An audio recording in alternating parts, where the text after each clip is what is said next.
questionário aqui. E aí você responde a primeira pergunta, responde a segunda pergunta, e esse resultado vem nesse estilo aqui, né? Esses cardzinhos em que cada card desse vai ser o método que tem o título do método, a descrição dele e um botãozinho de ler a mais, né? E aí, uma vez que você clica nesse botão, vai aparecer essa tela aqui, que é todas as informações que a gente coletou desse método de UX. E aí, se você clicar naquele botão ali, que não dá de ver direito, né? Ver todos os métodos, você consegue acessar a nossa área de catálogo. Então, é nessa área que fica todos os métodos com alguns filtros ali. Ou você pode clicar na barra de navegação também, onde está escrito catálogo, né? E aí, para falar um pouco da criação, o Alexandre vai falar aqui. O processo de criação do UXNator se deu em 3 partes. A gente começou com um design sprint para fazer a ideação. A gente construiu o UXNator propriamente dito. E, por último, fizemos um estudo de viabilidade com a turma de IHC. O design sprint ele se deu em 5 partes. Primeiramente, a gente mapeou os nossos objetivos e funcionalidades. Fizemos o esboço de ideias que iriam para o nosso protótipo. Escolhemos as ideias que iriam para a nossa versão inicial e o que seria descartado. Criamos o nosso protótipo e finalmente fizemos o teste. No primeiro dia, nós fizemos o mapeamento do projeto, escolhendo os objetivos, as funcionalidades principais. Fizemos votação com stakeholders sobre o que seria importante para o nosso projeto. Depois, no segundo dia, fizemos o desenvolvimento de ideias através de um Crazy 8 e Storyboard, onde o Crazy 8 é um processo onde criamos uma ideia por minuto durante 8 minutos. No terceiro dia, nós escolhemos as ideias que eram importantes e descartamos as que não eram tão úteis. No quarto dia, nós fizemos o desenvolvimento do protótipo. E no quinto, fizemos um teste, onde nós descobrimos os pontos negativos e positivos. Esse é o nosso protótipo inicial. Depois, nós começamos a construção do UXNator em si. Primeiramente, nós fizemos as decisões do nosso MVP, que seria utilizado no nosso produto minimamente viável. Depois fizemos a escolha de quais perguntas, que foram essas duas, que acabaram na versão final. E por fim, nós fizemos a remoção de métodos que não eram apropriados, por não ter uma descrição boa o suficiente para ser usado.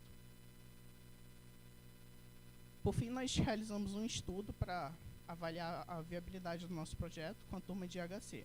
Eles tinham um trabalho onde eles precisavam realizar avaliações de UX, e o UXNator foi utilizado para obter os métodos que eles iriam utilizar. E por fim, nós obtemos os resultados que eles colocaram sobre suas percepções no relatório do trabalho.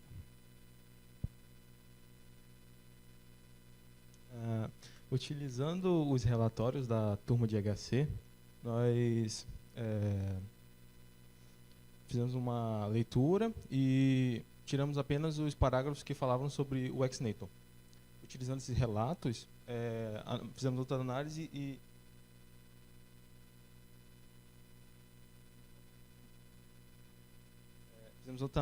e a partir disso identificamos várias sugestões que os participantes escreveram.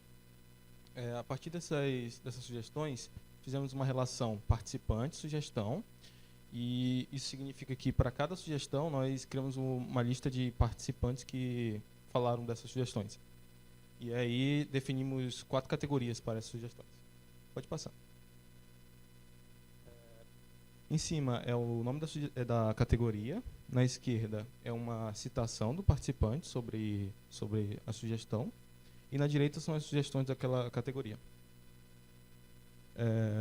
Sugestões para melhorar o filtro da ferramenta. Os participantes notaram que, dada uma combinação de respostas do questionário, o filtro acabava retornando muitos métodos, e isso dificultava a escolha do participante. E para resolver isso, eles recomendaram uma melhoria nesse filtro e adicionar mais questões no questionário. Outra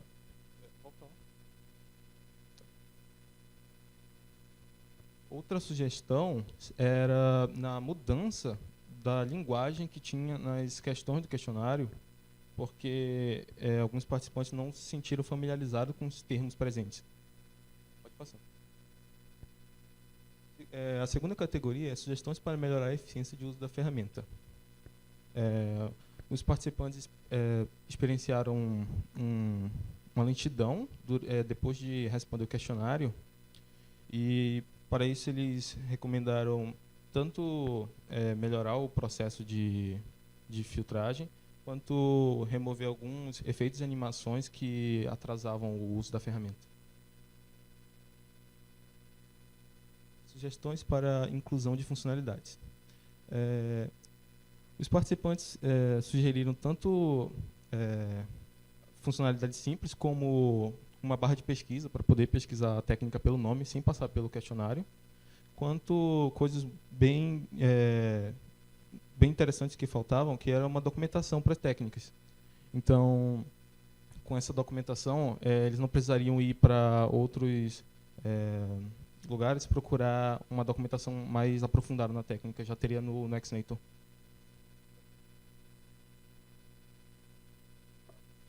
E, por último, sugestão para melhoria de interface. Essa questão é bem subjetiva, né, a interface, e por isso vários participantes sugeriram diversos pontos, falaram sobre diversos pontos, tanto como a posição lá no layout das imagens, quanto a paleta de cores. Queria que a plataforma fosse mais séria, e a gente levou tudo isso em consideração, e na nossa próxima versão vai melhorar bastante a interface. Apesar deles terem recomendado várias coisas, eles notaram que o Exnator cumpriu com o seu propósito, que era de facilitar eles achar métodos de avaliação de UX, e eles perceberam que só da gente ter removido vários métodos que não tinham uma documentação, isso já ajudou muito, e quase todos ficaram satisfeitos com a facilidade que o Exnator trouxe para esse meio de avaliação de UX. E por último, nós temos nossas conclusões. Nós fizemos uma ferramenta, ela serviu para o seu objetivo, e os participantes do nosso estudo, acharam ela útil. No entanto, ainda há melhorias para ser feitas. São nossos trabalhos futuros, que nós estamos planejando e já começamos. Tendo como, por exemplo, gerar mais perguntas, filtros para melhorar a recomendação, criar ter o nosso próprio repositório, porque na versão inicial nós dependíamos do All About UX e agora não dependemos mais. E também a realização de estudo com perfis diferentes, porque no primeiro estudo fizemos apenas com alunos, e queremos expandir isso para profissionais. Por último, o Exnator foi aceito no evento internacional I6, conferência, na verdade. E essas são nossas referências. E esse aqui é o nosso contato. A gente agradece o Projeto Super, o ICOMP, o USES e a UFAM. Muito obrigado.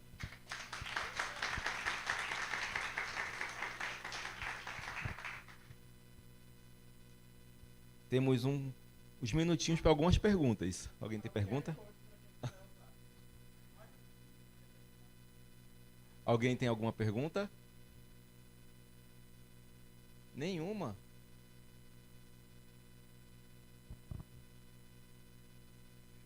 Uma perguntinha. E aí, pessoal, tudo bom? Qual foi as maiores dificuldades que vocês tiveram durante o projeto?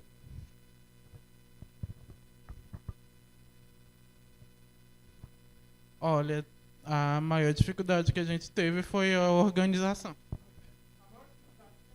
A maior dificuldade que a gente teve foi a organização, porque no caso eram vários dados e nós tínhamos que agrupar esses dados e decidir quais desses dados eram melhor para a nossa ferramenta e com isso gerar a nossa ferramenta, além dos dados gerados com o próprio estudo.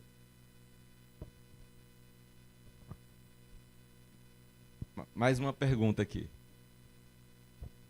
Boa tarde, pessoal. Parabéns pela apresentação. E eu queria saber um pouco da motivação de vocês. O que levou vocês a escolherem especificamente esse tema?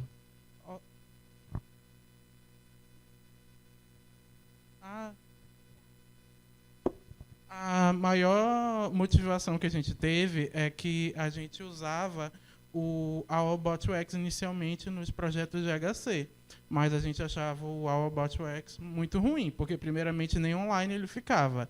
E quando a gente acessava os métodos, a gente não tinha as informações precisas de como usar eles. Então a gente criou o nosso próprio site. E foi isso. Sim, o AOBot UX, ele tem muito método, ele não te auxilia nada em achar os métodos. E se já era difícil para a gente, que a gente é da área, a gente está estudando UX, imagina para alguém que é leigo, para alguém que está estagiando, que está descobrindo, que tem que trabalhar com isso. Aí, essa foi uma das nossas motivações para trabalhar nisso.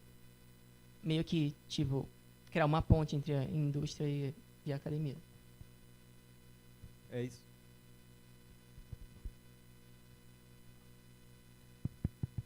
Oi. Obrigado, meninos. Vamos aplaudir aqui a equipe. Podem sentar. Vamos passar para a próxima apresentação agora. O próximo trabalho a ser apresentado, o título é Construindo Corpo de Conhecimento sobre Padrões de Design Enganosos, aprendendo a identificá-los, classificá-los e combatê-los. Vai ser apresentado pela Miriam Rodrigues da Silva.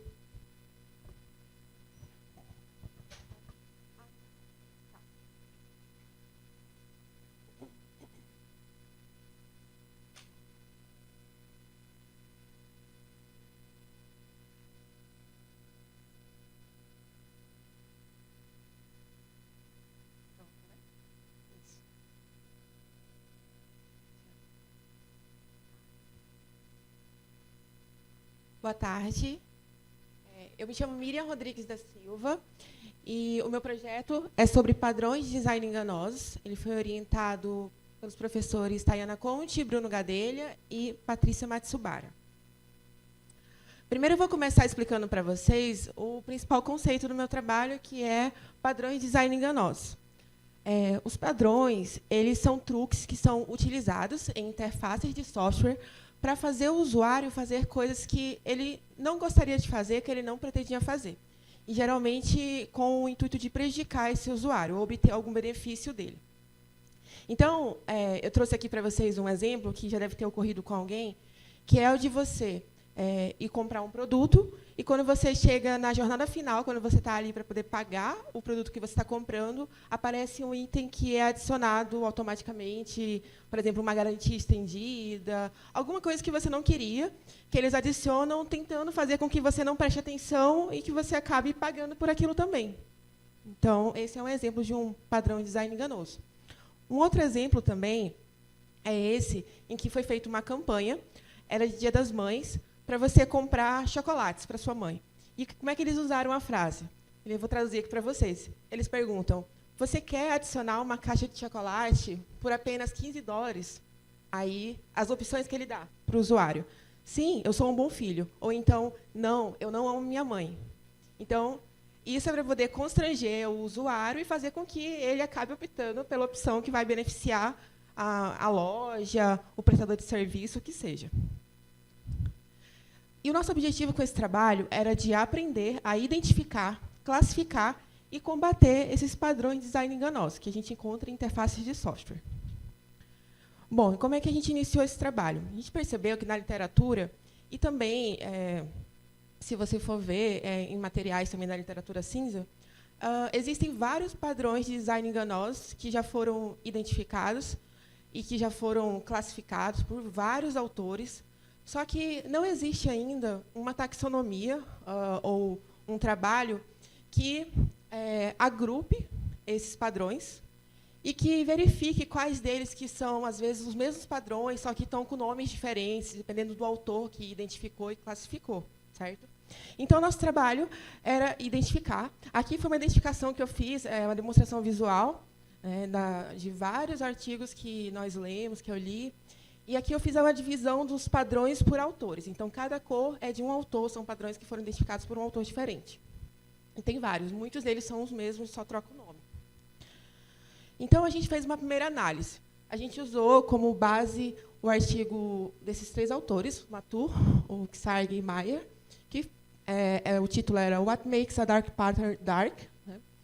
E a gente tinha uma questão de pesquisa, a primeira, que eram quais padrões de design enganosos que tinham sido identificados, né, eram equivalentes entre as diferentes taxonomias de diferentes autores. Porque esse artigo aqui, ele fez uma revisão da literatura, ele trazia 19 artigos que falavam sobre padrões de design enganosos. Ou dark patterns, é o mesmo termo, tá?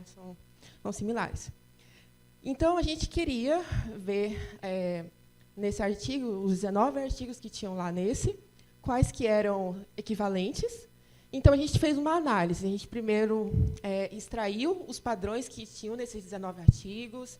A gente foi separando cada um deles, que nem está demonstrado aqui nessa imagem, né, por autor. A gente foi pegando os nomes, as definições, exemplos. Depois, a gente começou a construir categorias para esses padrões. Então, aqui eles não estão divididos por categorias, são divididos por autores. A gente começou a categorizar eles. Nós fizemos reuniões para revisar essas categorias que foram criadas. A gente foi refinando as categorias, foi trocando os nomes das categorias também, até que a gente chegou na definição final de quais categorias que a gente tinha identificado para os padrões. Nós tínhamos 93 padrões que a gente identificou. A gente conseguiu dividir ele em 19 categorias. Então, isso aqui foi uma representação também de como que a gente foi executando o trabalho, a gente foi colocando as definições, separando, né? E aqui a gente tem um exemplo. Por exemplo, a gente começou colocando assim, perguntas. Ai, foi mal.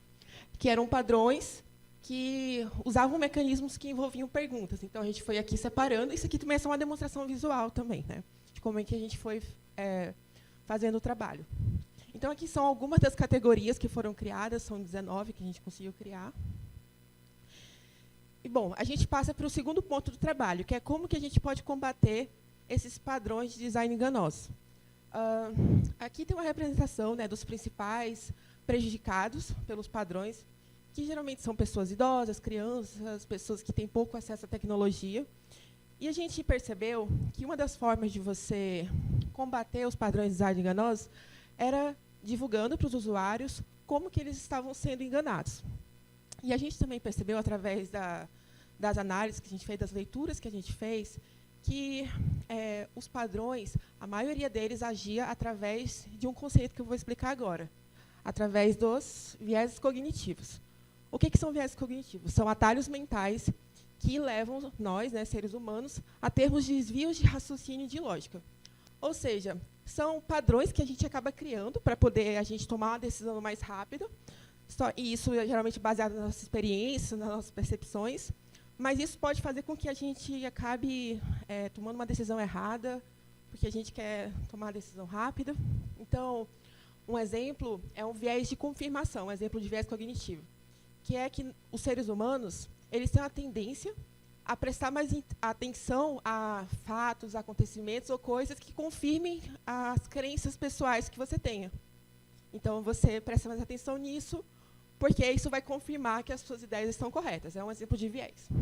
E a gente percebeu que os padrões eles agiam muito, afetando os usuários, usando os vieses. Então, a gente passou para a segunda análise, em que a gente utilizou esse artigo do Fleischmann, né, e de outros autores também, que traziam 43 artigos de viés cognitivos que apareciam em sistemas da informação, em pesquisa, né, de sistemas da informação. Então, a nossa segunda questão de pesquisa era quais viés cognitivos eles eram explorados pelos padrões de design enganosos que nós já tínhamos categorizados na primeira fase. Então, a gente criou, com esse artigo, a gente criou um codebook. O que é um codebook? A gente criou um livro de códigos onde nós tínhamos os vieses, com as definições, com a referência dos autores. E a gente começou a fazer a associação de padrões e vieses. Então, assim, a gente estudou, né? Esse padrão de design enganoso, ele atua através desse viés, usando esse viés aqui para poder atingir o usuário. Ele se aproveita dessa falha de pensamento que o usuário tenha, que é o viés cognitivo. Então, a gente também fez reuniões, a gente revisou, fez uma verificação e revisão dessa associação. Foi feito com especialistas também no tema. Então, aqui é um exemplo, um resumo. Vocês lembram que a gente tinha criado as categorias, certo? Então, aqui nós temos esses círculos maiores categorias de vieses. E dentro dessas categorias nós temos vários vieses, não. Nós temos vários padrões. E aqui a gente foi colocando os vieses que eram utilizados por cada padrão. Então, um exemplo aqui, a gente tinha uma categoria de padrões de design enganosos que dificultam a comparação, dificulta com que o usuário compare, por exemplo, num produto que está sendo vendido, ele às vezes não consegue comparar os preços ou qual que é a melhor opção para ele. E esse padrão, essa categoria de padrão, ela usa vários vieses que a gente conseguiu mapear aqui. Então, tem muitos mesmo, e esse foi meio que o resultado visual também da nossa segunda análise. Certo, os próximos passos, nós queremos publicar os resultados dessas análises, né, do que a gente conseguiu, principalmente para poder conscientizar os usuários de como que eles estão sendo enganados, quais são as falhas que estão sendo exploradas, né, as falhas de pensamento que estão sendo exploradas. E a gente quer publicar no SBES 2023, né, que vai ocorrer no CBSoft, em Campo Grande. Gostaria de agradecer a Comp, o Super, aos professores do projeto que orientaram, os monitores, ao USES também, todos os participantes também. E muito obrigada.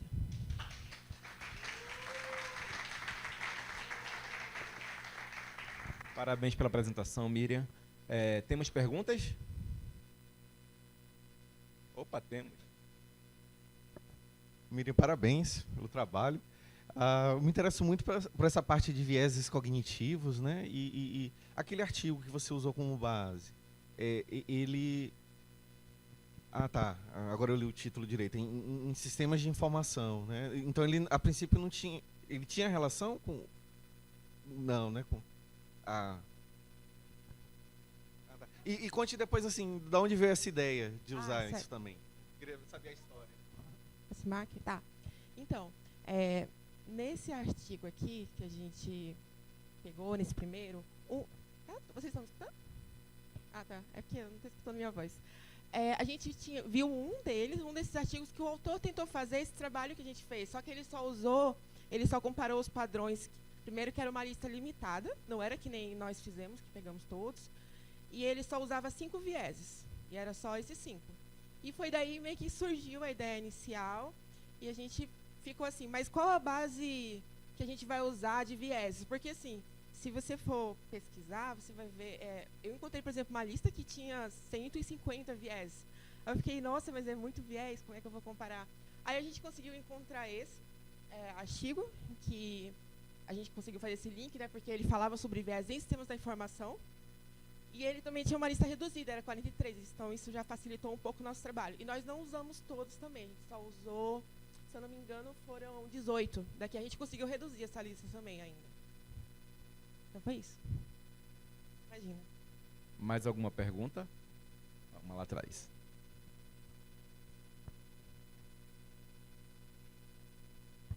Oi, parabéns pelo trabalho. Obrigada. Uma pergunta até um pouco provocativa, no sentido assim, achei bem interessante, mas eu queria perguntar para ti, para os outros participantes, como que vocês fizeram para diminuir o viés de vocês na análise, porque ela parece subjetiva, para analisar os vieses?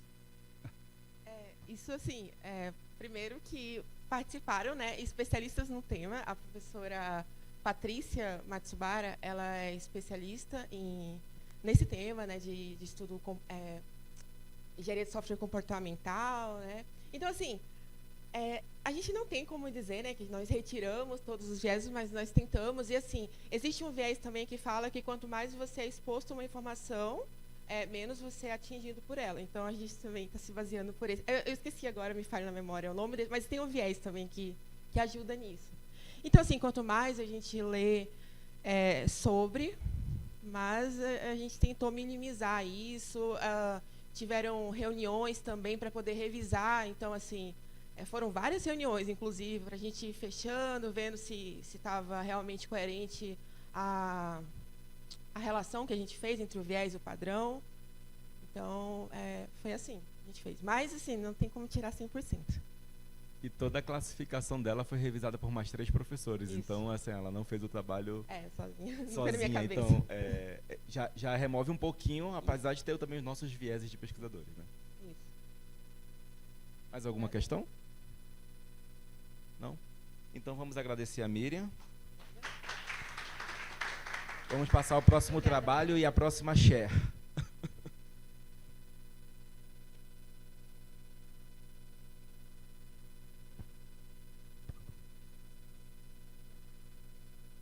Brendo, e tu já sabe, né? Tá gravando isso também?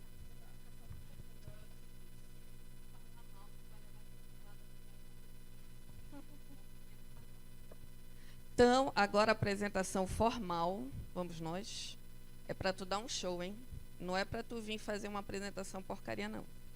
Então, vamos lá. A Problem Analysis in Game-Based Student Response System from UX Elements Perspective.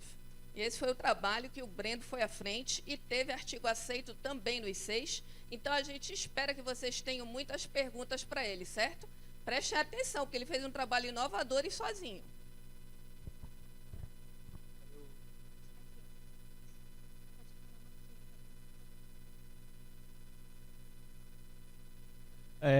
Primeiramente, boa tarde. Me chamo Brendo, como a professora já introduziu. Esse é o tema do nosso trabalho que foi desenvolvido no decorrer do ano, né, no nosso ano do Super, traduzindo uma análise de problemas em sistemas de resposta do aluno baseada em jogos a partir da perspectiva dos elementos de UX.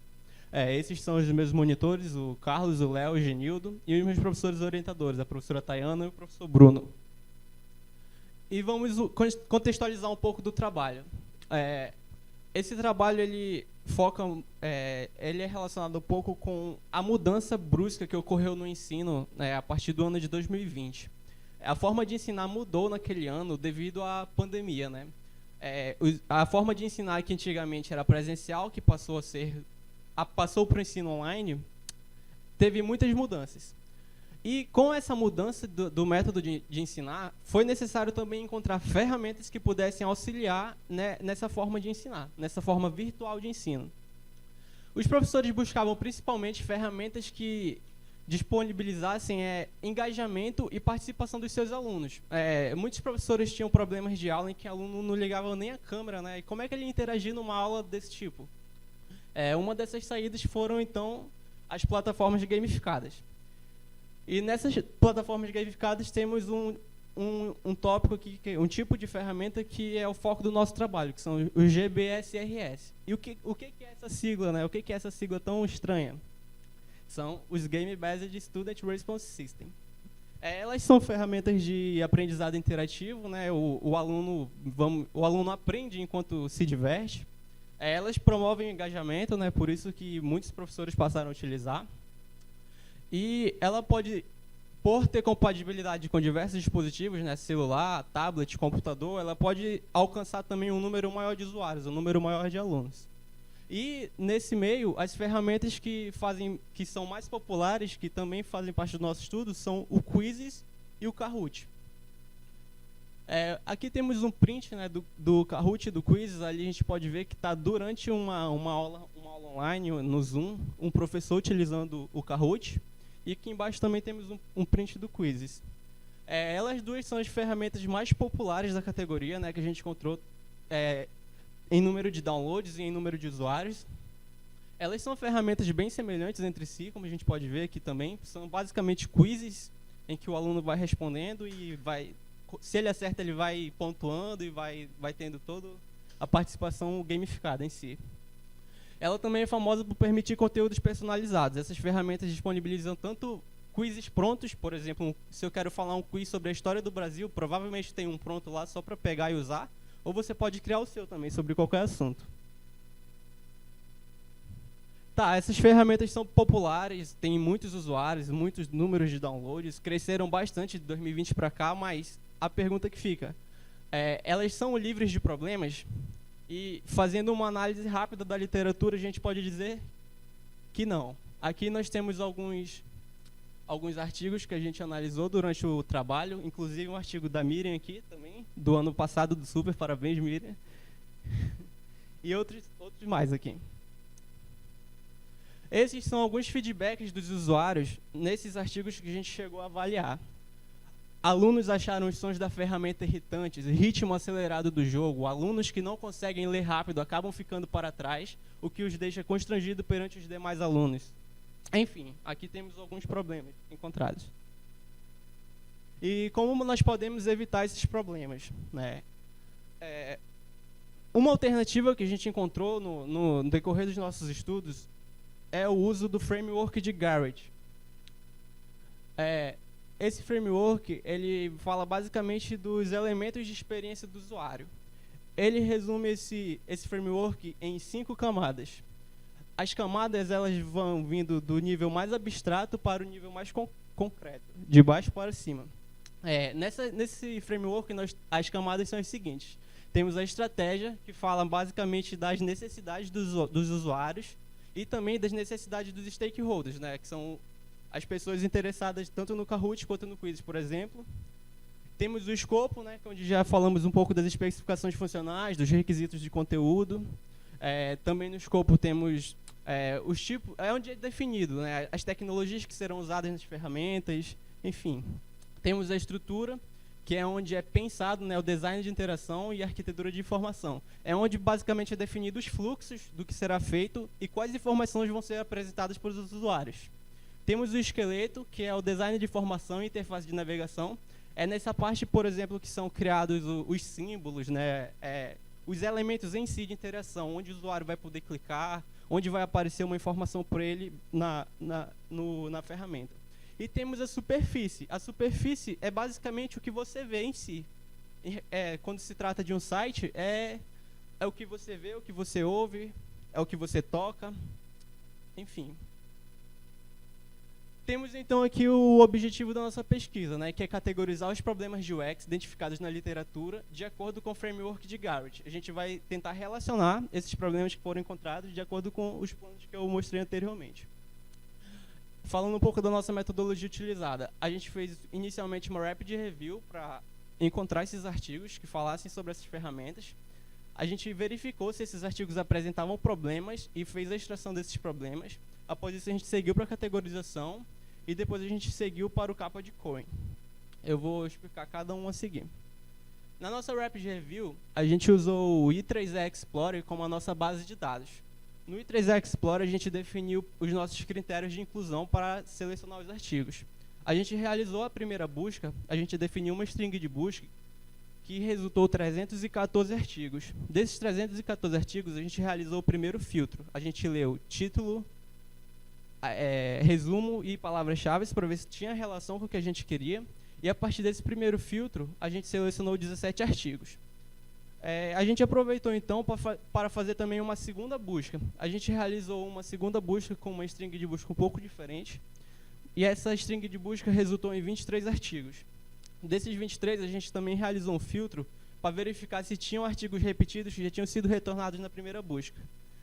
Desses artigos, tinham artigos repetidos e desse filtro passou apenas 4 artigos. Então, juntando os artigos selecionados na primeira busca, que foram 17, com os artigos da segunda, que foram 4, nós tivemos 21 artigos selecionados e mais 2 artigos de busca, que eram artigos que se encaixavam nos critérios de inclusão que nós tínhamos definido anteriormente. Inclusive, o artigo da Miriam que eu citei é um desses artigos de controle. O que resultou ao todo em 23 artigos para a leitura completa. A partir desse momento, a gente realizou a extração dos problemas. Nesses artigos, a gente buscava procurar, basicamente, percepções de uso, pontos negativos que os usuários citavam durante esses artigos, o sentimento do usuário que ele tinha no decorrer do uso da ferramenta, e procurando esses pontos, nós conseguimos identificar 21 problemas, que nós podemos ver aqui. Como eu já citei anteriormente alguns, né, ritmo acelerado, funções de difícil acesso, medo de perder, enfim. A gente partiu, então, para a categorização dos problemas. A gente realizou primeiro uma análise minuciosa dos problemas e foi verificando, né, a possível associação deles aos planos. A gente foi associando onde é que esse problema pode se encaixar nos planos. Por exemplo, eu vou mostrar um exemplo mais à frente. A partir desse momento, a gente seguiu, então, para a validação da categorização. A gente realizou essa categorização e, com esses dados já agrupados, a gente levou, então, para um especialista em UX para ele fazer também a categorização. E é onde a gente chega agora no capa de Cohen. O capa de Cohen, ele mede a concordância entre autores. Ele mede a consistência dessas avaliações. Ele varia entre 0, que é ausência de concordância, até 1, concordância perfeita. E o resultado do nosso capa de Cohen foi 0,81, né, que é almost perfect, o que seria quase perfeito. Que é um capa de Cohen muito bom e de primeira também é perfeito. E seguindo para o resultado da nossa categorização foi esse, né? A gente selecionou os problemas, os 21 problemas, e foi associando o problema a cada plano de Garrett em si. Aqui a continuação da categorização e a nossa discussão, né? Os problemas encontrados nos planos mais concretos, eles poderiam ter sido identificados, né? Eles poderiam ter sido evitados se tivessem sido identificados nos planos mais abstratos, pois cada plano ele depende dos planos abaixo dele. Aqui temos também a nossa conclusão, né? Se o framework de Garrett fosse aplicado no processo de desenvolvimento da ferramenta, ele poderia ajudar a identificar, né, possíveis problemas, evitando que tais problemas aconteçam. Eu trouxe esses exemplos aqui para mostrar para vocês. Aqui nós temos um problema do plano superfície. Os alunos acharam os sons da ferramenta irritantes. E temos um problema do plano esqueleto, símbolos confusos e difíceis de entender. Esses problemas eles poderiam ter sido resolvidos se, na parte do plano estratégia, tivesse sido feita uma entrevista com os usuários, se os desenvolvedores tivessem utilizado de um protótipo, mesmo que de baixa fidelidade, eles poderiam ter identificado esses problemas antes de chegar na superfície, antes de mostrar para o usuário final.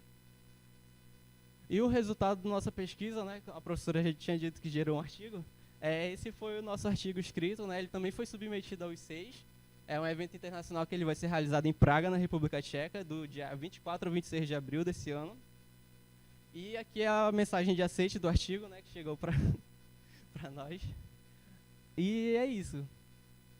Eu tenho agradecimentos ao Super, ao USES, ao ICOMP, né, e a FAEP. Essa daí foi boa. Pessoal, e aí, perguntas? Nenhuma pergunta? Vocês estão olhando com essa cara. Vocês conheciam o framework de Garrett? Não? Pois é, mas é um framework muito usado em arquitetura de informação, sabiam? Vocês já tinham visto a relação entre... não tem pergunta pra gente, a gente faz pergunta para vocês. Vocês não entenderam a lógica ainda? Vocês já tinham visto a relação entre problemas de usabilidade e o X com o framework de Garrett? Nem eu, cara. Essa foi uma ideia novíssima. Quando eles me falaram dessa ideia a primeira vez, eu disse assim, rapaz, será que isso vai dar certo? Né? Fiquei na maior dúvida. Mas vou falar uma coisa, deu certo. Quando eu fui fazer o capa, eu nem acreditava quão certo dava. Impressionante. A gente ainda vai explorar mais isso, né, Breno? Muito bem, isso aí. Mais alguma pergunta? Querem que eu faça para vocês? Quais são os 5 planos do framework de Garrett? Vamos lá, pergunta, explique cada uma delas e diga como vocês podem melhorá-las. Já que ninguém pergunta, aí teus orientadores têm que perguntar, né? Só para não passar batido aqui. Cara, assim, tu pegaste o framework de Garrett e tiveste que entender bastante dele para poder fazer as classificações direitinho, né? O que foi mais fácil, o que foi mais difícil, onde você não conseguiu classificar?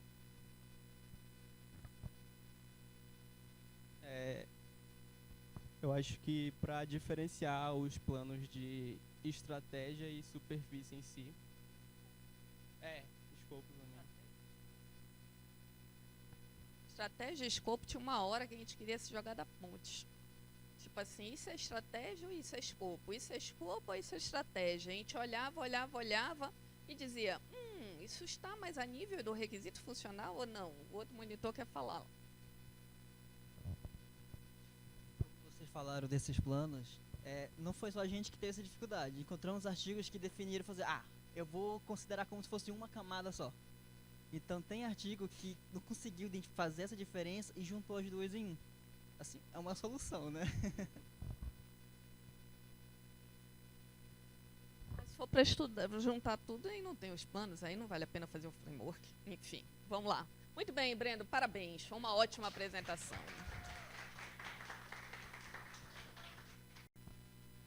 Bem, a nossa metodologia foi baseada no Design Sprint e, portanto, foi dividida em 5 etapas, onde na primeira etapa, correspondente, né, à etapa de mapear, foi onde nós definimos o objetivo do nosso estudo e também mapeamos os problemas ao redor, né, do nosso tema. Nessa etapa, nós também construímos toda a base teórica do nosso estudo. Então, nessa etapa, a gente levantou a respeito, né, tanto de design thinking quanto de internet das coisas. E na segunda etapa, a etapa de esboçar, foi onde nós esboçamos as ideias de soluções para o nosso problema central. E foi na terceira etapa, na etapa de decidir, que nós filtramos e decidimos quais ideias eram mais interessantes, né, para a solução do nosso problema, dado, né, os esboços feitos na segunda etapa. E também nessa etapa nós elaboramos um storyboard do esboço decidido, né, a partir da segunda etapa. Na quarta etapa, a etapa de prototipar, foi quando nós construímos, a partir, né, dos nossos esboços e storyboard, um protótipo realista da nossa técnica, a qual nomeamos IO Thinking. IO Thinking é uma técnica de design thinking que pode ser utilizada durante a concepção de sistemas IoT, e ela foi criada com base em 3 técnicas de DT: mapa de empatia, mapa de jornada do usuário e diagrama de afinidades, e também, claro, com base nas características de sistemas IoT. E claro, né, para pôr à prova a nossa técnica, na quinta e última etapa, nós aplicamos um estudo de viabilidade na disciplina, com alunos na disciplina de tópicos especiais em engenharia de software. No total foram 11 participantes. E claro, para aplicar o estudo, nós preparamos e disponibilizamos os instrumentos, onde os alunos preencheram o TCLE e o formulário de caracterização, e após isso, os alunos utilizaram a técnica, e ao final, para captar as percepções dos alunos durante o uso da técnica, eles preencheram um formulário de feedback. E após o nosso estudo, nós realizamos uma análise, e essa análise, agora a Carla vai compartilhar com vocês os resultados.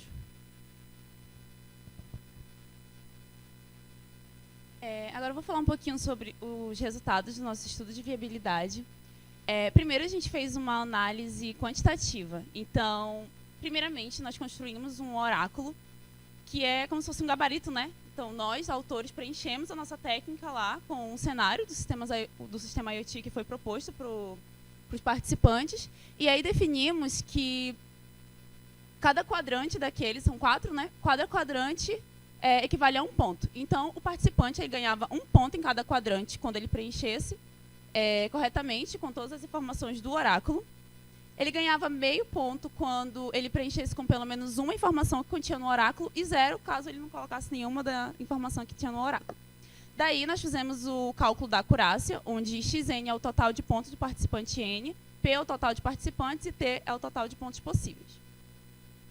Essa é a nossa tabela da análise quantitativa.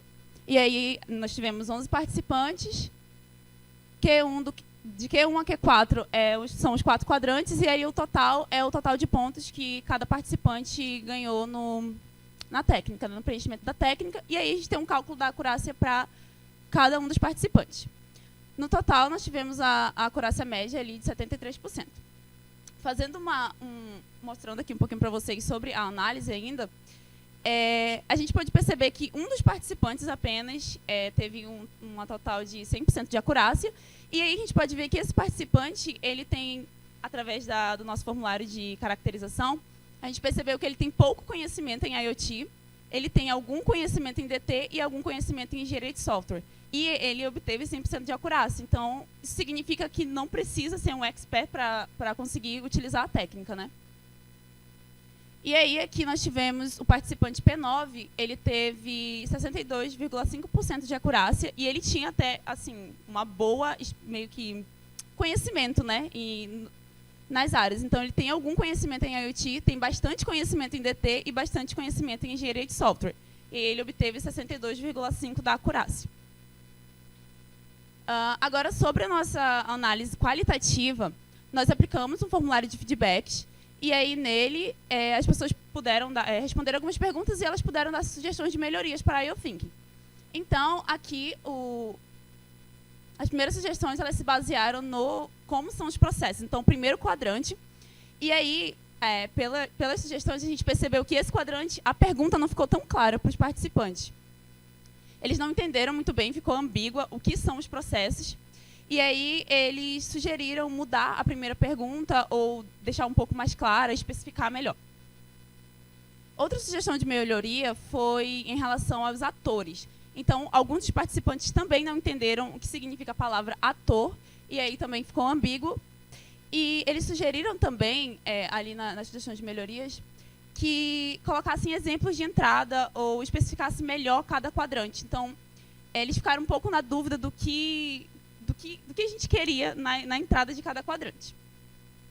E aí, com isso se resume a nossa análise.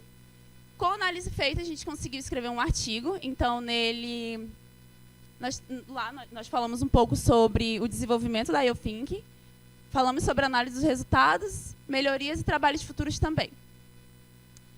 Com as sugestões de melhorias, a gente conseguiu fazer a segunda versão da IOTHink, e aí agora ela está mais bonita. O primeiro quadrante foi totalmente mudado, né? E o que mais mudou foi que agora a gente tem exemplos de entrada. Então, além da pergunta principal em cada quadrante, nós também temos subperguntas e exemplos do que queremos de entrada na IOTHink. Boa tarde, gente. Então, quanto ao nosso estudo, para a gente poder testar se a nossa técnica de fato poderia promover um resultado efetivo, a gente decidiu realizar um estudo de cross-design. O que é um estudo de cross-design? A gente teria uma amostra de participantes e a gente colocaria essa amostra para utilizar duas técnicas diferentes. Ambas as técnicas são voltadas para a elicitação de requisitos de sistemas IoT. No caso, a primeira seria a IoThinking, que é a técnica que a gente propôs nesse trabalho, e a segunda seria o Mind IoT, que é uma técnica trabalhada por uma mestranda do nosso grupo de pesquisa, o USES. A partir do momento que a nossa amostra participasse do nosso estudo, eles também participariam de um focus group que possuía como objetivo captar as principais percepções dos participantes utilizando ambas as técnicas. E assim, a gente chega no escopo do nosso segundo estudo. Primeiramente, para a gente realizar o nosso experimento controlado, a gente teve um total de 17 participantes, 9 alunos no segundo grupo e 8 alunos no primeiro grupo. E por que foi importante a gente dividir os participantes? Porque os participantes eles utilizariam ambas as técnicas. Então, o primeiro grupo estaria utilizando a IoThink e o segundo Mind IoT. Porém, no segundo dia do nosso estudo, isso inverteria. O primeiro grupo passaria a utilizar a IoThink, enquanto o segundo utilizaria o Mind IoT. Nós também tivemos os instrumentos que foram necessários. A gente teve slide de treinamento, os alunos eles receberam um treinamento prévio, tanto quanto o Mind IoT, quanto com relação à IoThink, porque assim eles poderiam saber utilizar as técnicas, eles poderiam saber como deveria ser realizada a execução de todo o estudo. Eles também assinaram um TCLE e um formulário de caracterização, assim, isso permitiu com que a gente pudesse construir a amostra. E um ponto muito importante é que esses alunos eles estavam tendo uma introdução à engenharia de software experimental. Então, assim, a gente conseguiu enxergar a brecha perfeita para a gente poder inserir todo o contexto da nossa pesquisa voltada para os participantes, que estariam participando de um experimento controlado, que é muito abordado na área de engenharia de software experimental. A gente também teve um template das técnicas que eles utilizaram para preencher ambas, um roteiro de atividades que seria com relação às atividades que seriam realizadas tanto no primeiro dia quanto no segundo dia do estudo, e um formulário para feedbacks a partir do momento que eles tivessem terminado a participação e a utilização das nossas técnicas. Com isso, a gente chega nos resultados. A gente realizou a análise dos resultados voltada para a quantidade de requisitos que eles elicitaram ao longo desses 2 dias de estudo. Quando a gente entra no âmbito da engenharia de requisitos, realizar uma boa elicitação de requisitos é muito importante. Então, se a gente queria provar que a nossa técnica possuía uma boa viabilidade, a gente queria analisar se eles conseguiriam realizar a elicitação utilizando a nossa técnica. E a mesma coisa voltada para o Mind IoT. Para isso, no primeiro dia a gente propôs um cenário de plantio inteligente, onde os participantes eles realizariam a leitura de um cenário e a partir desse cenário eles realizariam a elicitação de requisitos. Aqui a gente realizou uma análise dos dados e a gente conseguiu conferir que 2 participantes tiveram um total de 12 requisitos elicitados utilizando a IoThinking. Mas um ponto muito importante no gráfico é que vocês podem observar que existe uma grande variância entre a quantidade de requisitos que cada participante elicitou. E isso vai entrar como um ponto-chave muito importante quando a gente analisa o segundo dia. No segundo dia, a gente realizou a proposta de um problema relacionado a um data show inteligente. E com isso, a gente conseguiu observar que os participantes conseguiram manter uma média de requisitos elicitados. a partir do momento que a gente realizou o Focus Group, a gente pôde observar que um ponto levantado por vários participantes era a diferença na proposta dos cenários. Havia uma grande diferença entre o cenário voltado para o dia 1 e para o dia 2. Então, os participantes eles divulgaram relatos quanto a eles observarem que poderiam ter listado mais ou menos requisitos utilizando uma técnica ou outra, utilizando um determinado cenário. Afinal de contas, um participante que utilizou a IoT Thinking no primeiro dia, utilizou mais de IoT no segundo dia. Porém, eles levantaram pontos como eu poderia ter utilizado melhor ou eu poderia ter utilizado menos a técnica que eu utilizei no momento, caso estivesse com outro cenário. Então, com isso, a gente chega na nossa conclusão que a IoT Thinking ela apresenta indícios de viabilidade, mas sempre há uma oportunidade de melhora na nossa técnica. Então, a gente quer observar quais são as lacunas e como a gente pode melhorar essas lacunas para que a gente possa transferir a nossa técnica para não ser utilizada somente no âmbito acadêmico, mas que a gente também possa transferi-la para a indústria. Essas são as referências que a gente utilizou para a construção do nosso trabalho e a gente também tem os nossos agradecimentos voltados tanto para o Projeto Super quanto para o FAM, para a FAEP, também aos membros do IUS, aos nossos professores, aos nossos monitores, que também foram como um alicerce para a gente, e, é claro, aos participantes de ambos os estudos que a gente dirigiu. E é isso. Muito obrigado. Muito bem, equipe. E agora, perguntas? Obrigada, Adão.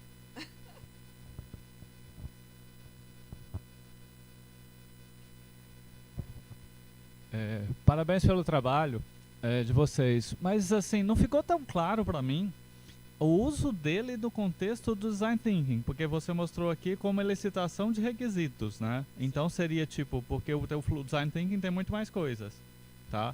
Do que a ferramenta. Seria uma ferramenta para usar para elicitação de requisitos e o restante do Design Thinking usar da mesma forma? Eu não entendi. Você pode repetir a último ponto? Eu acho que eu não entendi. Eu não entendi, assim, como que a ferramenta é utilizada dentro do Design Thinking, simplificando. Ele é num passo que ajuda na licitação de requisitos, está substituindo, sei lá, vocês falaram de mapa de empatia, de algumas coisas aí, ele está substituindo essas ferramentas lá no meio das etapas do DT? Sim, no caso, a gente tentou propor uma técnica de DT que utilizava não somente as técnicas que a gente citou. O Mind IoT ele é uma técnica de Design Thinking que ainda não possui nenhuma publicação, então a gente não poderia indicá-lo como uma das fortes bases para o nosso trabalho. Mas a gente também utilizou como base tanto o Mind IoT, que foi a técnica que a gente utilizou no nosso segundo dia, quanto o mapa da sensorina. Então, com isso, a gente tenta a gente tenta buscar os pontos principais relacionados às dificuldades do nosso usuário. A gente tentou englobar na IoT Thinking. Vou até voltar aqui no slide, um ponto muito importante que foi citado pelos participantes ao longo do nosso Focus Group, foi no quadrante para quem é o sistema e por quê. Nesse quadrante em específico, a gente quer analisar quais são as principais pessoas que são beneficiadas pelo sistema e de que forma o sistema está beneficiando essas pessoas. A gente tenta encontrar pontos relacionados à empatia com o cliente, porque se a gente não consegue englobar isso no nosso sistema IoT, esse sistema ele simplesmente não possui um objetivo. Ele não possui como objetivo melhorar a qualidade de vida de pessoas ou algo que esteja voltado para melhorar, trazer inovação para essas pessoas. E o Design Thinking é uma abordagem que busca muito isso. O Eric é um grande defensor, né, Dalton? Mas deixa eu dar um pouquinho da perspectiva, né? Pensando em Design Thinking, 3 formas de você usar. Como mindset, como processo, como caixa de ferramentas. No grupo, nas pesquisas nossas e não só nossas, a gente está adotando muito a perspectiva de caixa de ferramenta. Então, o IoT Thinking seria mais uma técnica de várias que tem lá, que a pessoa poderia adotar se quisesse. Outras técnicas que o Eric citou, por exemplo, mapa da sensorina, né? Que diabos é isso? Vem do mestrado da Sabrina, também é uma técnica proposta assim. Então, a ideia não é nem substituir, né? A ideia, as técnicas estão aí. Use a que você achar que é útil para você naquele projeto, para fazer aquela licitação. Bruno está dizendo para mim que o tempo já acabou. Isso a gente discutiu bastante no grupo focal na sala de aula, e eles trouxeram muito esse ponto, né? Que o Mind IoT seria ótimo, que o IoT Thinking seria ótimo para a primeira discussão inicial. Então, quando eu começo realmente a licitação, até para eu ter um melhor direcionamento para o que eu tenho que aprofundar. Porque ele não detalha tantas coisas, ele dá bem a visão do geral. Muito bem, equipe, parabéns. Pessoal, agora a nossa última apresentação. Olá, pessoal, boa tarde. Meu nome é Paulo Vinícius da Silva Ferreira e hoje eu vou falar para vocês um pouco sobre o resultado, né, que eu obtive durante esse ano de pesquisa. Esse resultado, claro, foi guiado por professores como a professora Tayana, o professor Bruno e o monitor Genildo. O título do slide que eu trago aqui para vocês hoje é A Live Bombou, avaliando métricas para engajamento em live stream. Pode passar aí, Genildo. Primeiramente, eu vou falar para vocês o que seria uma live stream, né? A definição. A live stream, ela é a difusão de mídia em tempo real.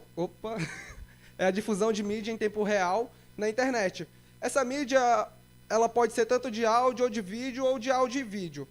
Um exemplo que eu posso citar para vocês, por exemplo, se eu faço rádio, né? A transmissão em tempo real que chega em mim é através de áudio. Câmeras de segurança, por exemplo, fazem um stream ao vivo de apenas imagem. E as mais comuns que a gente conhece, a live streaming, são apresentações de áudio e vídeo. Beleza. Aqui a gente tem algumas plataformas que guiam, né, a live streaming. A gente tem a Twitch, o Instagram Live, o YouTube Live, o Facebook Live. As live streaming, elas têm diversas utilidades hoje em dia, desde uma reunião casual ou até mesmo uma transmissão de um conteúdo qualquer. O cenário de conteúdo de uma live stream ele é diverso. Aqui eu separei alguns para vocês que exemplificam um pouco disso.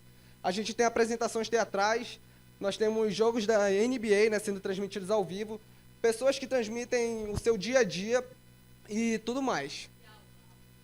E ainda tem o contexto de aula. O contexto da educação tem crescido bastante, principalmente por plataformas como o próprio Google Meet, que possibilita o avanço, né, do ensino. Pode passar. Então, beleza. Aqui. Beleza.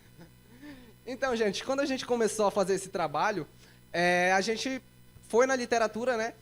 E a gente descobriu diversas coisas. Uma coisa essencial para guiar esse trabalho é perceber o engajamento, né? E como é que o engajamento ele é percebido em uma live stream? Na literatura, a gente encontrou que é percebido da forma mais comum, né, através dos recursos interativos que a gente tem nas diversas plataformas. Em algumas temos até mais do que outras, devido muito à questão da usabilidade do sistema, né? Dependendo da plataforma, nós temos mais recursos ou menos recursos. Então, a gente descobriu diversos recursos interativos, porém, a gente viu que também não existem apenas os recursos interativos.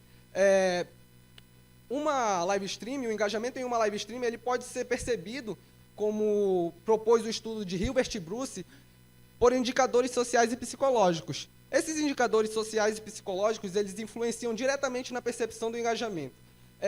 Aqui eu separei uma imagem de uma pessoa solitária.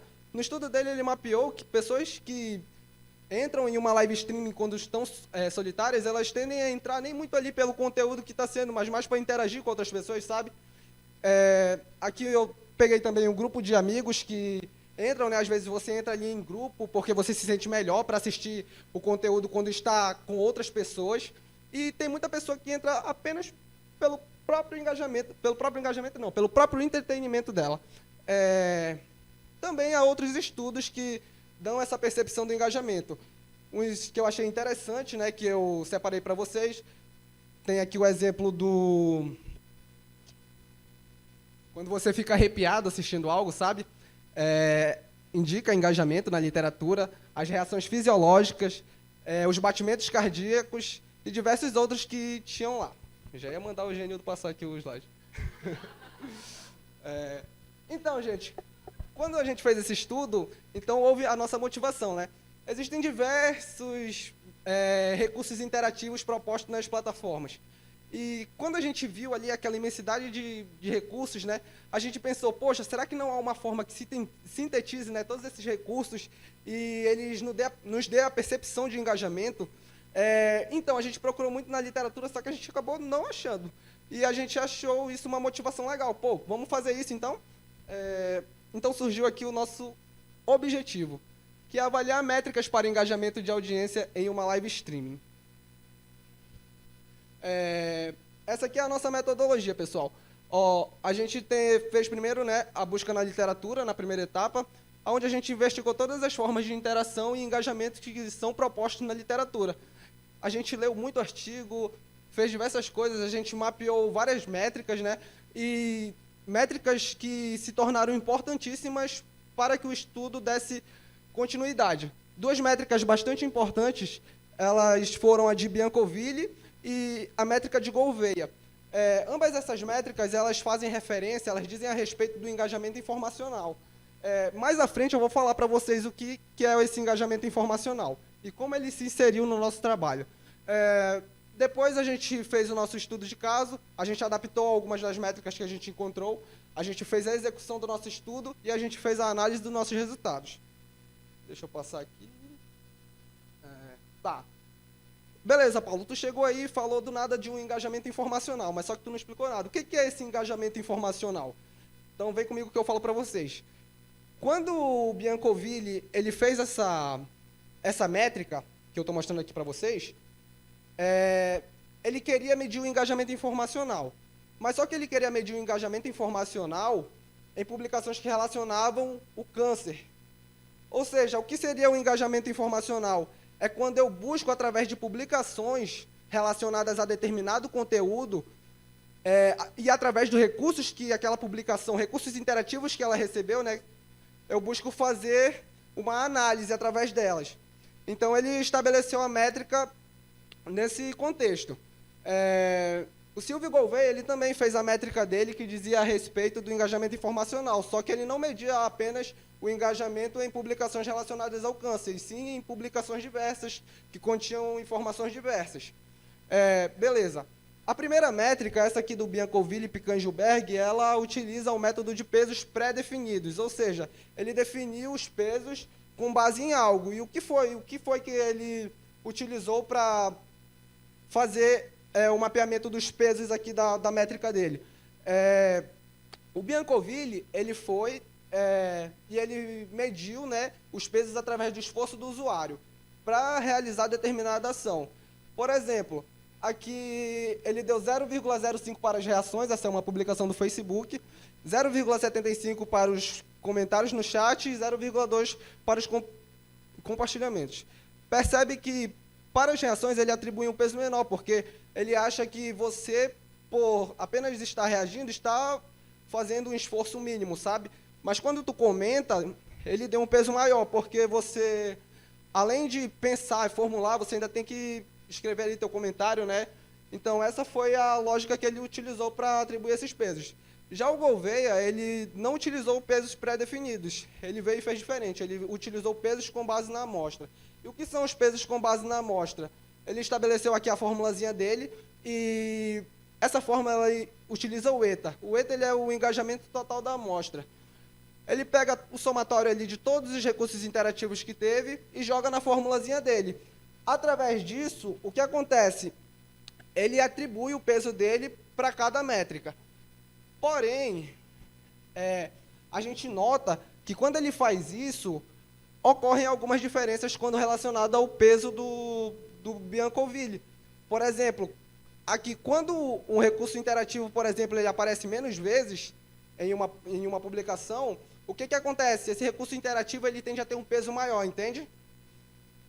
E quando ele aparece muitas vezes, ele tende a ter um peso menor. A gente pegou essas duas métricas aqui e a gente adaptou elas para o contexto de uma live stream. Essas daqui são as métricas de pesos pré-definidos propostas por Biancoville. A gente adaptou elas na Twitch, no Facebook e no YouTube. A gente pode ver aqui que a adaptação se dá em conta principalmente dos recursos interativos propostos em plataformas interativas, que são totalmente diferentes de recursos interativos propostos em publicações. A gente tem aqui o recurso interativo novos seguidores, né, que acontecia quando, em dado momento, uma pessoa estava ali assistindo a live stream e ela passava a seguir o canal, né? A gente tem aqui os outros também. Para pesos com base na amostra, que é a proposta de Gouveia, a gente fez a mesma coisa. A gente adaptou conforme os recursos interativos propostos na plataforma e a gente colocou na formulazinha da métrica. Então, fazendo essa adaptação, a gente partiu para a nossa execução do estudo. A gente, então, escolheu algumas live streams, a gente pegou as live streams que estavam mais bombando no momento, né?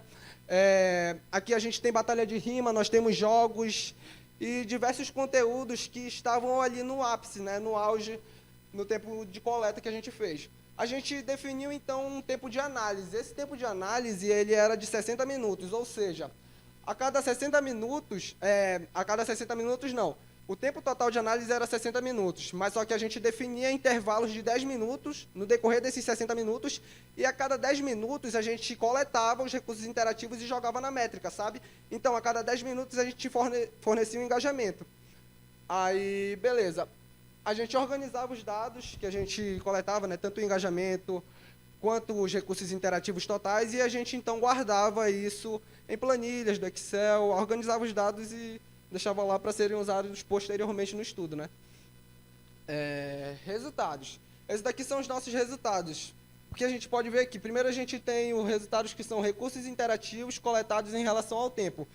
No exemplo aqui da Twitch, por exemplo, a gente tem aqui, ó, na vertical, a gente tem o tempo em minutos, e o tempo em minutos não, isso, o tempo em minutos, e a gente tem a quantidade do recurso interativo que foi coletado no tempo proposto, né? Ou seja, aqui no minuto 30, a gente teve 59 seguidores. Para os comentários, a gente fez a mesma coisa, ó, o tempo passava, e aqui era a quantidade de comentários que foram coletados para o YouTube e para o Facebook também. Então, aqui a gente já tem a parte do engajamento, né? O engajamento que a gente coletou através da adaptação de ambas as métricas lá, tanto a de pesos pré-definidos como a de pesos com base na amostra. Em laranja a gente tem pesos pré-definidos e em azul a gente tem pesos com base na amostra. Essa daqui foi a adaptação feita na live do Twitch. Você pode notar que as curvas o formato do gráfico ele não mudou tanto.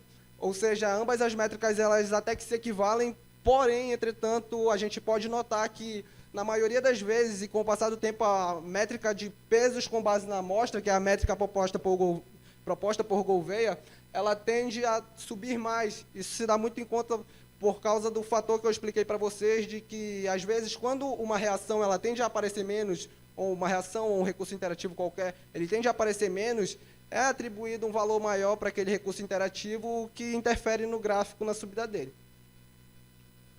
Então, a gente fez a mesma coisa para o Facebook Live e também fez a mesma coisa para o YouTube.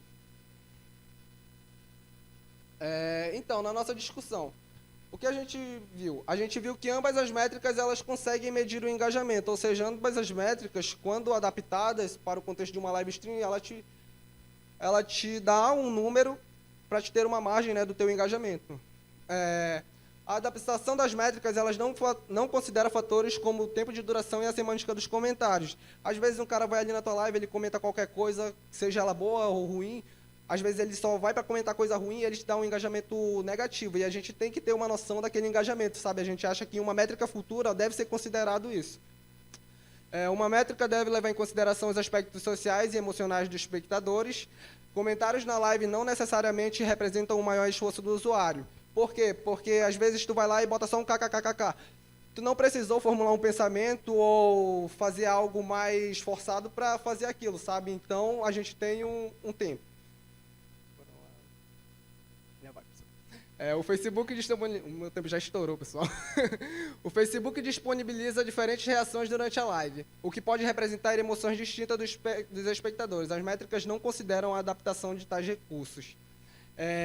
Em uma nova métrica, deve-se considerar outros mecanismos de interação considerando a plataforma de transmissão. Ou seja, tem muitos recursos interativos que não foram levados em conta nessas duas métricas, né? A gente acha que em um estudo futuro, métricas como recursos interativos como os presentes, por exemplo, eles podem ser implementados nessa métrica para que ela se torne ainda melhor. Estudos futuros podem ser Em estudos futuros, pode ser formulada uma métrica que contém a junção dos recursos interativos aos aspectos psicológicos e emocionais mostrados por Hilbert e Bruce. Ou seja, para finalizar, a gente acha que em um estudo futuro, aliar os recursos interativos propostos nas plataformas aos conceitos, né, de engajamento percebido ali através dos aspectos psicológicos e emocionais do Hilbert e Bruce, pode nos fornecer uma métrica que dê com maior precisão o engajamento. E é isso que a gente vai fazer nesse ano. Aqui foi o nosso artigo que foi aceito no SBSC 2023 do Rio de Janeiro. Ele vai ser apresentado agora em maio, no Rio de Janeiro. Vamos lá, Genildo. E é isso, gente. Só agradecer aqui ao Projeto Super, ao ICOMP, ao Users e ao FAN, né, por fornecer toda essa estrutura para a gente fazer as pesquisas e que a gente possa continuar desenvolvendo cada vez mais. Muito bem, Paulo.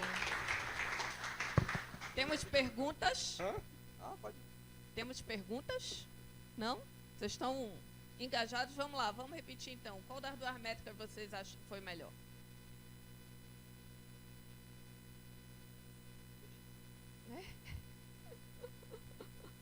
Cadê?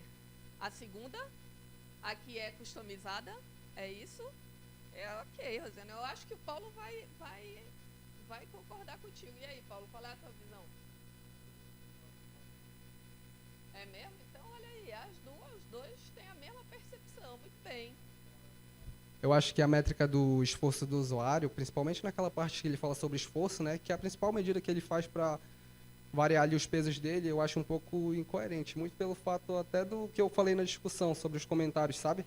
Quando você formula um comentário de qualquer jeito, não precisa necessariamente ter um esforço maior para realizar um comentário. Muito bem, olha só, isso que a gente quer, né? Formando um pesquisador, ele já tem uma avaliação crítica da meta. Paulo, boa tarde, parabéns tarde, pelo mano. trabalho. Eu tenho uma dúvida, na verdade, eu queria tirar contigo, talvez tu possa responder. Durante uma live, né, tipo, às vezes a gente nem segue uma pessoa, mas pô, tá tendo tanto engajamento, tanta coisa, ela aparece pra gente. Tu sabe se essa ferramenta já tem algum método pra medir isso, tipo... Olha, medir o engajamento dessa forma é algo que a gente até levou em conta, mas isso vai muito de você ter o contato da pessoa que faz a live, porque às vezes a gente não tem acesso a todos os dados que uma live propõe, sabe? Aí a gente tem que estar ali com o cara que tá fazendo a live, ter um contato com ele para ele fornecer esses dados pra gente, porque são dados restritos ao usuário streamer, no caso, entende?